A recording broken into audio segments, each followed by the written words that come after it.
이제 부동산 보유세 개요에 대해서 좀 설명을 드리면, 이제까지 그 뭐 공시가격 곱하기 공정시장 가액 비율 계산해서 과세 표준, 거기에 세율을 곱하면 재산세하고 종합부동산세가 산정이 되고, 종합부동산세는 재산세 중복분을 공제하고 있다라는 말씀을 드렸습니다.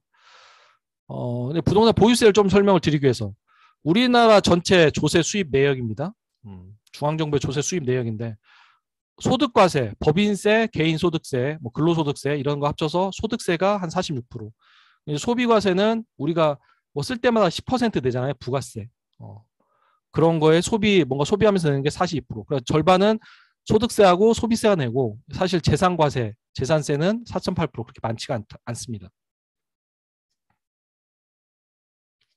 그리고 이거는 오늘 제가 그 통계청에서 국세징수 실적이라 뽑은 건데, 국세총액 보시면 2016년도부터 2019년까지 이게 억 단위니까 293조가 거쳤네요. 왠지 2020년은 코로나 때문에 좀 덜 거친 것 같고요. 그러면서 종부세를 보면 2016년도에 1조 2천억이었는데 2020년도에 3조 6천억까지 거쳤던, 아마 2021년도에는 4조에서 5조까지 거쳤을 걸로 추정이 됩니다. 그러니까 이제 반발을 하게 되는 거죠.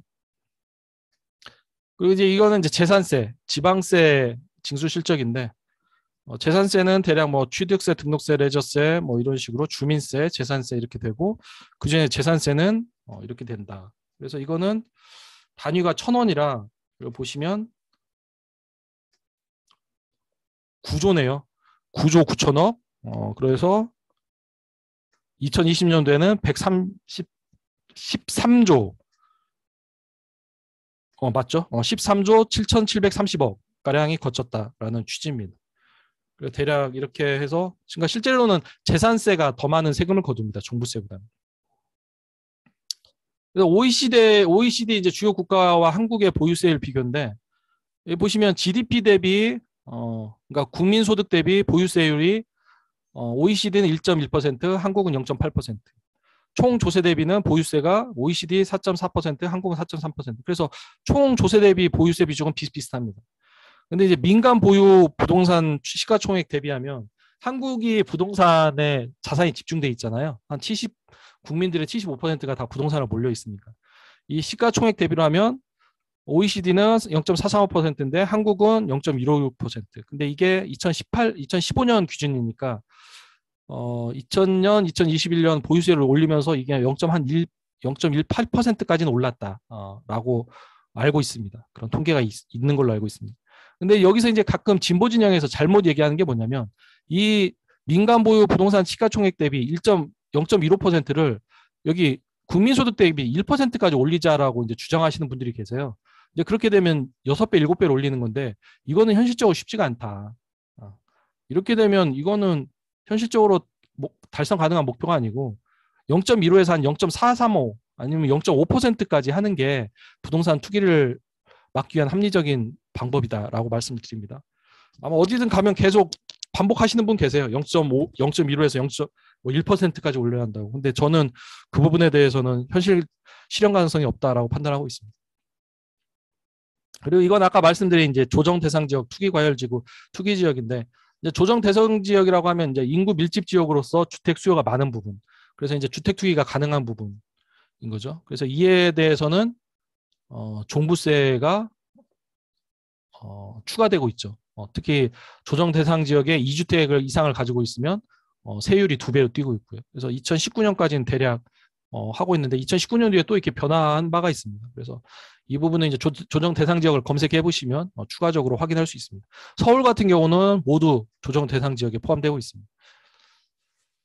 그리고 이제 이에 대해서 조세 저항을 좀 말씀을 드리려고 하는데, 이거는 이제 그 대한민국의 재정학의 대가이죠. 이중구 교수님께서 부동산 관련 정책에 대한 2가지 단상이라는 논문에서 캐브럴 앤 혹스비라고 읽을 수 있을 것 같은데, 이 논문을 인용을 하면서 미국 각지에서 조세 저항이 있었는데 이때 주로 반발의 대상이 된 게 재산세였다. 그러면서 콜 앤 킨케이드라고 읽어야 할 것 같죠. 그래서 이분들이 이 여론조사를 해봤더니, 설문조사를 해봤더니 여기 보시면 재산세가 가장 높더라. 세월이 흘러가면서. 그래서 재산세에 대한 이게 좀 거부감이 있는 걸 확인할 수 있고, 실제로 뭐 저희가 생각을 해도 취득세 낼 때는 뭔가 재산이 생기니까 납부할 수 있을 것 같고, 뭐 또 처분할 때는 처분 소득이 생기니까 납부할 수 있을 것 같은데, 집을 가지고 있다는 이유만으로 보유세, 재산세를 많이 내라고 그러면 좀 부담이 있죠. 그래서 그런 거에 대한 조세 거부감은 분명히 존재한다라는 말씀을 드리고, 두 번째, 전두환 정부 때, 전두환 독재 정부 때조차도 1986년도 내무부 장관이 재산세를 좀 급히 올리니까 사퇴하게 됐다. 그래서 재산세를 잘못 건드리면 국민들로부터 조세 저항을 받는다. 1986년도 기사고요. 이거는 이제 정치적 저항 사례인데 2005년도에 아까 말씀드린 것처럼 노무현 정부에서 종합부동산세법을 제정을 해서 시행을 합니다. 시행을 하니까 2006년도에 이게 그때 야당이었던 한나라당이 싹쓸이 했어요. 서울의 구청장 선거를. 이때 이제 시장도 아마 이명박 시장이 됐었죠. 이 무렵에 아마 이제 뉴타운 선거이기도 했었고, 제가 알기로는 이 무렵에 뭐 열린우리당과 민주당이 분당 상황이었던 것도 있고 이제 그런 부분도 있는데, 아무튼 결국 이제 종부세가 항상 높으면 이런 선거에 부정적인 영향을 미치더라. 근데 이제 그 다음에 이명박 대통령이 2008년도에 취임하고 난 다음에 종부세를 내렸거든요. 지금 윤석열 정부에서 종부세율 내리듯이. 그러니까 이렇게 또 선거 결과가 이렇게 바뀌었습니다. 물론 이제 또 이 무렵에는 아마 뭐 민주당과 열린우리당이 좀 합당하지 않았을까, 그런 또 정치적 상황이 있었을 것 같은데, 아무튼 분명히 종부세, 보유세에 대한 영향은 좀 있는 것으로 판단이 된다라고 생각이 들고요. 그리고 이제 올해 대선에서도 윤석열 후보를 지지했던 걸 쭉 보니까 재산세가 높은 자치구가 많더라. 그래서 강남, 서초, 송파, 뭐 중구, 영등포, 용산 이런 데가 이제 이렇게 많았다는 거죠. 그래서 이거 보면 집값이 높을수록 분명히 투표에는 그러니까 종부세를 올린 정당에는 반대 투표를 하더라. 이제 이런 걸 알 수가 있습니다.